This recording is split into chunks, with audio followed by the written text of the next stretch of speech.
सरस्वती शिशु विद्या मंदिर आग्राहाटर वार्षिक क्रीड़ा उत्सव अनुष्ठित हो जाइछि। शुक्रवार और शनिवार 2 दिन धरी अनुष्ठित एही क्रीड़ा उत्सव को प्रधान आचार्य विजय प्रताप साहू उद्घाटन करथिले।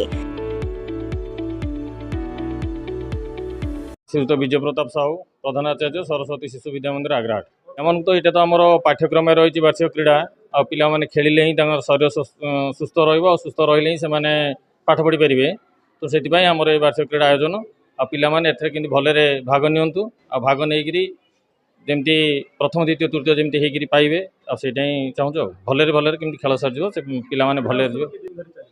एटा 2 दिन धरि चलिबो। आज 6 रे आरंभ होइछि, काली 7 रे सरिबो। 2 दिन धरि चलिबो। आज उद्घाटन होइछि, काली उद्यापन रहिबो। उद्यापन रे पिला मानकु जे पाइथिबे तांको प्राइज दिया जिवो।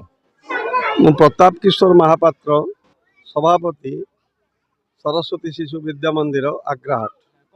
आज आम स्कूल रे वार्षिक क्रीड़ा प्रतियोगिता प्रतिवर्ष परि अनुष्ठित होइछि एवं ए क्रीड़ा द्वारा पिला मानकर शरीर ठीक रहिबो एवं क्रीड़ाटा निहाती पक्षरे पाठ सांगरे खेल या निहाती दरकार। दौड़, हाई जंप, लॉन्ग जंप आदि खेल रे प्रथम, द्वितीय और तृतीय स्थान हासिल करथिबा छात्र छात्री को मानपत्र एवं ट्रॉफी देई पुरस्कृत करा जायतिला। स्कूल रो सभापति प्रताप किशोर महापात्र, संपादक शत्रुघ्न बेहरा सहित विद्यालय गुरुजी गुरुमा उपस्थित रही खेल परिचालना करथिले। सरस्वती शिशु विद्या मंदिर संपादक आज विद्यालय कार्यक्रम होची आमर वार्षिक क्रीड़ा उत्सव।